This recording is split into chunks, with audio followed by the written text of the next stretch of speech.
Yeah, this is one of those games that, like, I haven't heard anyone say this, but I would not be surprised if a lot of furries played a Breath of Fire game at the right time. Bloop boop boo.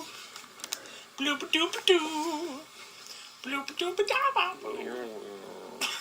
Hey everybody, I'm Michael, and I'm joined by my artist friend Michael. You've seen Michael on the channel before when we discussed the character designs of Final Fantasy VII. Michael's back to talk about character designs in Breath of Fire 3, a game that Michael hasn't played because Michael's not a RPG fan like I am. Michael's taken a look at these already this time instead of it all being a surprise, but a little bit of background on these designs.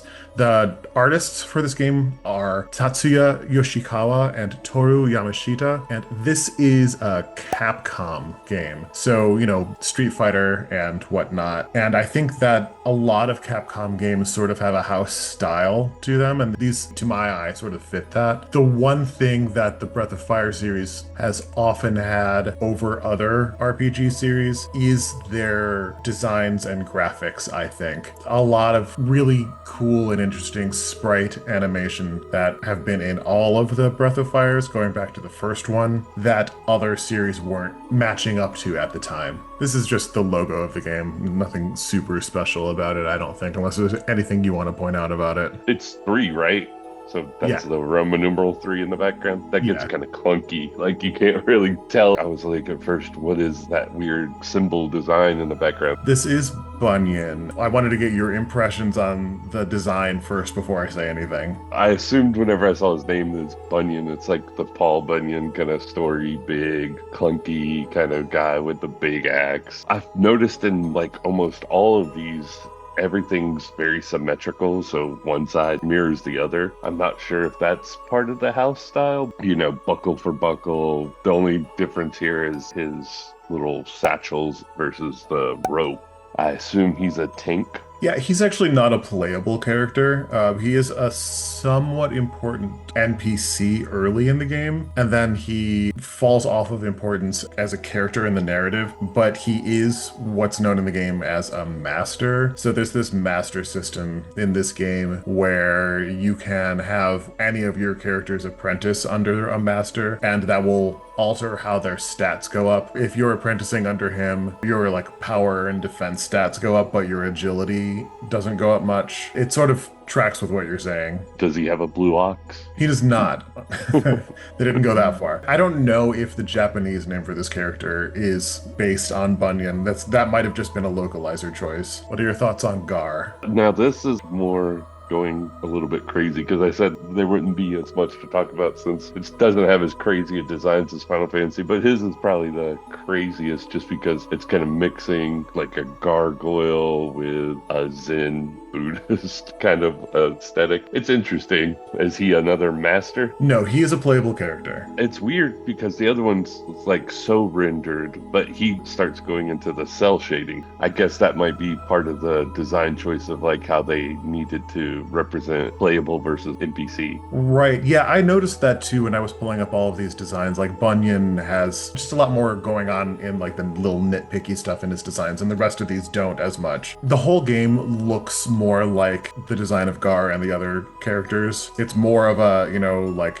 bright colors, cell shady-ish type of thing going on. And he's got a Sagat's arm wraps. What are his stats like, you think? I assume he's like a fighter, kind of striker character, so I attack and strength and defense and then like low agility kind of thing.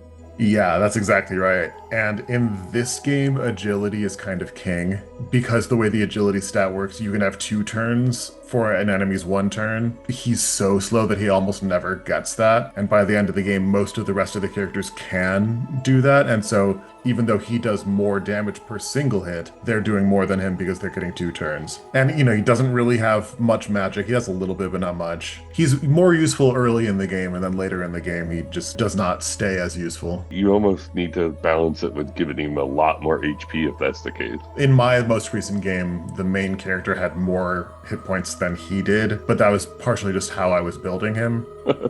This is my favorite.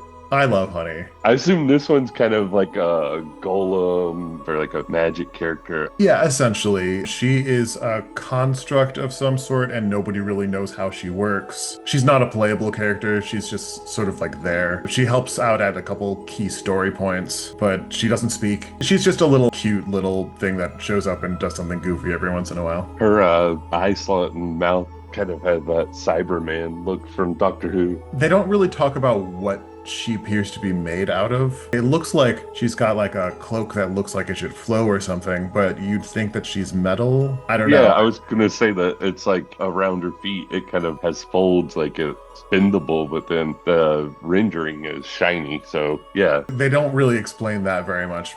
But also in her design in the game, you don't really see much about her. She's just like a very tiny humanoid. A lot of times when you're stuck in the game, she'll just like get off and walk off and do her own thing. It's like, where's Honey going? So we got to follow her. What do you think about Momo? I'd say this one's like my favorite design. It's got so much interest going on, like different areas where your eye keeps moving through. You got the like wings on the head. You've got, I assume it's a telescope slash weapon kind of thing.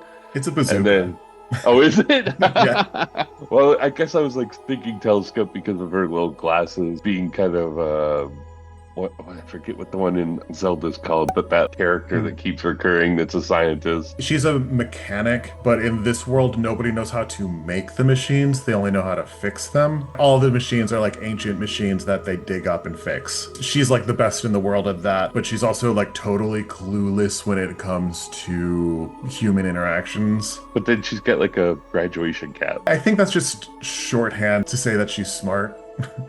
I noticed the color of her pants go all the way up to the color that comes out the neck. So is she wearing a onesie under this cloak? I guess. You don't really get to see it in the game, but that would make sense, I guess. She's really funny and she's endearing as a character. She is like a support mage. She has decent attack, but really low accuracy. Most people are probably going to use her as the healer in the game. The wings of their head kind of remind me of Digimon kind of characters.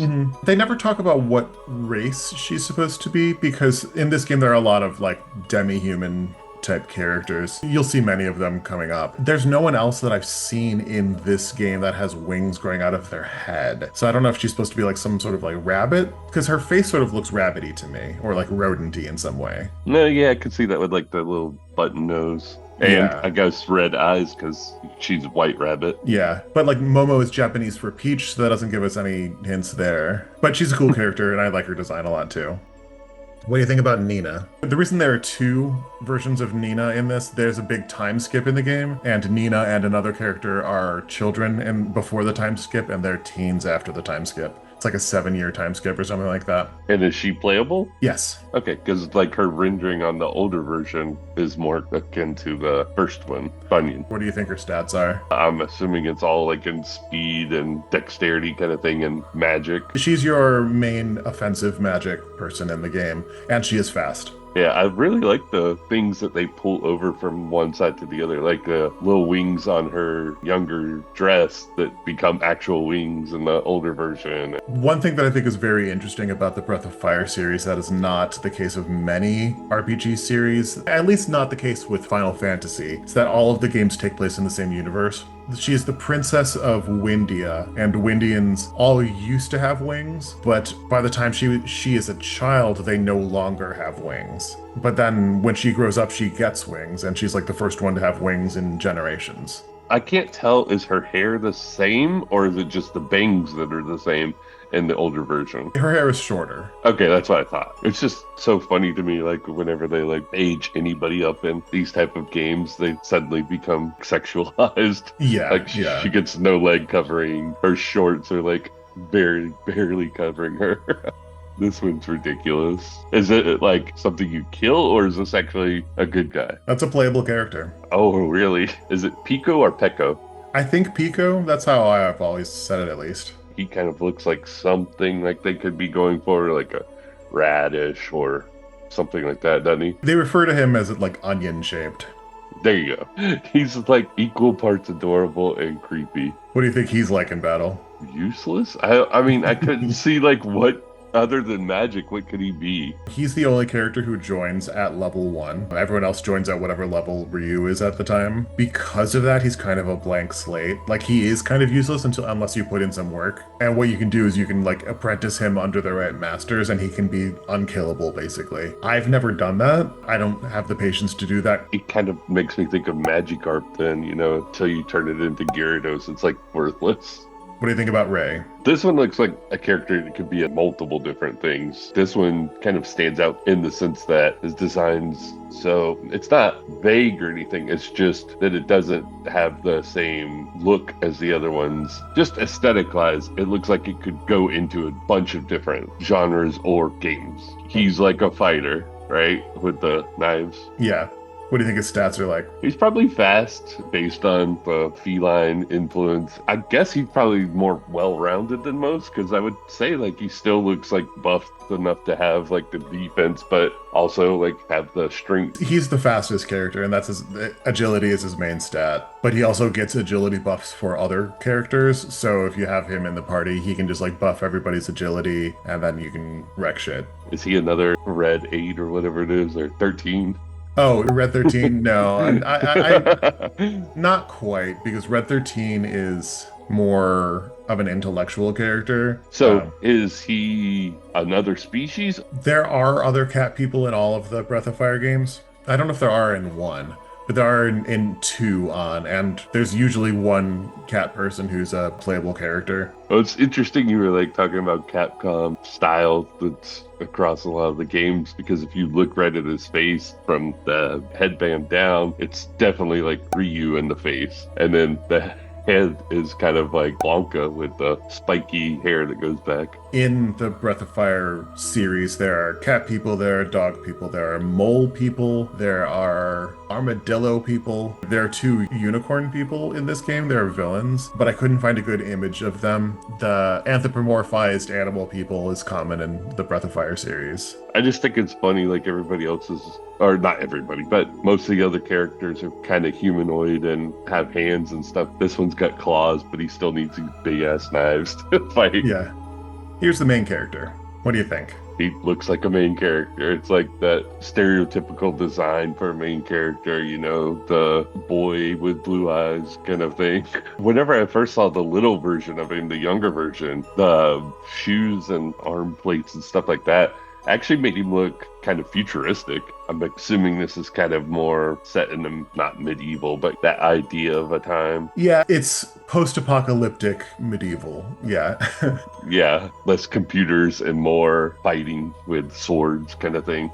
Yep. Ryu's the main character in every Breath of Fire game, and they're all of the Dragon Clan. They can transform into dragons. In all the Breath of Fire games that I've played, they all have spiky blue hair and some sort of red scarf or cape that they're wearing. That's how you know it's Ryu. And he's a really well-rounded character. Like, he has actually the best healing magic in the game, but you're most likely going to be using him more to attack because he also has all the best attacks in the game. He's pretty fast, he's got high stats across the board, and he's really easy to build to be any way you want. And really in boss battles, since he's a required character in every battle, you're pretty much gonna want to have him transforming into a dragon anyway, which ups all of his stats even more, and he gets special moves. But there's sort of, an everymanness to spunky, non-speaking main character, RPG character. The color palette on his tunic and shorts is so close to his skin tone. In the other games, his hair color is more saturated. Does he turn into like a blue dragon?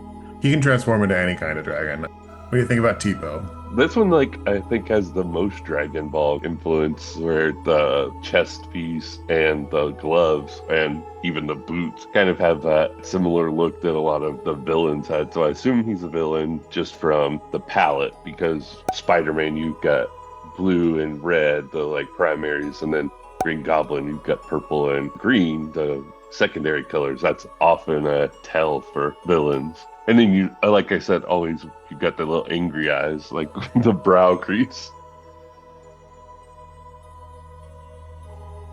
What I did with that one to try to show you, kind of following up on our Final Fantasy thing, we talked a lot about asymmetry in design. I was saying at the beginning of this, most all of these Breath of Fire characters have that deep symmetry. Like if even Pico, like if you turn him straight on, he's got that, you could split him in half and each side looks the same. But if you were going to try to adjust and change to a more asymmetrical design, something like this you would be, pull the shoulder pad up for one side, take a sleeve off, drop the boot on one side, and that kind of just gives you a different rhythm to the way that the design works instead of having it straight down the middle. I think with theirs, it's probably like you were saying with the more rendered NPCs versus the ones that are playable characters, it's probably just an economy of shapes and how you don't want to sit there and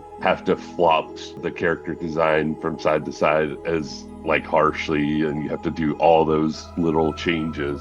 So that's probably what ended up happening with a lot of these. But so shape language is how you use an overall shape to define a character. And in these, most all of them are using triangle shape, which is often the one that people use in terms of both designing characters and layouts and other things, because it's such a strong shape. Even the pyramids, we see that as very stable base that is headed to a point that has focus at that point, but the base is still keeping everything together. And with most of these, you see that same basic shape. In the first two guys, you can kind of make it more round because their stomachs are round and stuff, but whenever you take out the wings on one and Bunyan's like spread and stuff, it's conforming to that triangle shape. Yeah, and even the way that Momo is posed with her legs spread a little bit, and that make her pants and cloak are more specifically triangle shaped than she would have been otherwise. Yeah, and I even think that probably the aged up Nina would fit that with those wings that go outwards if you turned her straight on. But that's often something that you see with character designs is first you look for the overall silhouette of the character, how you'll see details and stuff like that. But here they're really focusing on that shape language of a triangle. And I think it's interesting that the silhouettes here, even though you've got so much room for non-human characters, like humans exist in this world too, humans that are not animal hybrids or something, but even though you've got so many, actually the whole cast, I don't know what Momo is supposed to be, but the whole cast is non-human. So that sort of suggests that you would have so much room to go pretty wild with silhouettes. But I think the only one that really does is Gar with his giant wings. Yeah, definitely. That's what I was saying. You're looking more towards that shape language instead of the silhouette, because if you turn all of them black and focus on just that shape, all those nice details that are in the interior go away. And yeah, like Gar, you're saying, you'll still see those talons on his feet, the wings, the bulkiness up top, and then the break aparts at the bottom. And then other characters like Momo, like I think she's got a great design, but her silhouette's just going to be kind of a blob. The only thing that would stick out would be kind of the wings at her head and her feet, if anything. Yeah, and then the colors, same thing. Most all of these are focusing on the complement of blue and a yellow-orange. So you'll see that in Momo, Ryu, and I kind of with Nina. Hers goes a little bit more violet to red-orange. But that's still a compliment. The straight up orange with a green is a compliment on Pico. The red and green with Bunyan is a compliment. The only one, again, oddly enough, is Gar that has like more of a complex triad color scheme, with his overall color being more of a yellow that's going towards yellow-orange, a blue, and a red. So you get that triad. And then Honey's just kind of monochromatic honey color. Well, and Tipo also doesn't have complementary colors. No, he has, like I was saying earlier, secondary colors. I forgot to grab that green that's on his kind of his shoe and his kerchief. It is something that makes him stick out, yeah. Anything else about any of this? What's something I wouldn't know in terms of the design of the world and stuff? A lot of it is just maybe more pastel than natural colors. I guess the question I was asking was kind of like you either have this more natural look, you're saying, in some areas that are going to be your like greens and browns and earth tones, and then you're saying in other areas more pastel. So that's how you pop the characters forward, is that they are so saturated and vibrant compared to that background. So there's some pretty strong outlining happening in most of the characters. Yeah, it's a very bold outline and a drop shadow, which is kind of different for a lot of games that are isometric. But in this, you see Rei and Child Ryu and Child Tipo in the middle there. So this is basically what most of the game looks like. All right, I think that's about it. Great being on again. Thank you for having me. Yeah, thanks for joining me, Michael. Thanks for joining, everybody. If you enjoyed this video, please give it a like. If you didn't, give it a pity like anyway. It's not gonna hurt. To the side here, you'll see both another video that YouTube thinks you might like. You'll also see a playlist of other videos about video games. So check that out if you're interested in more. That should be about it. Maintain your groovy selves.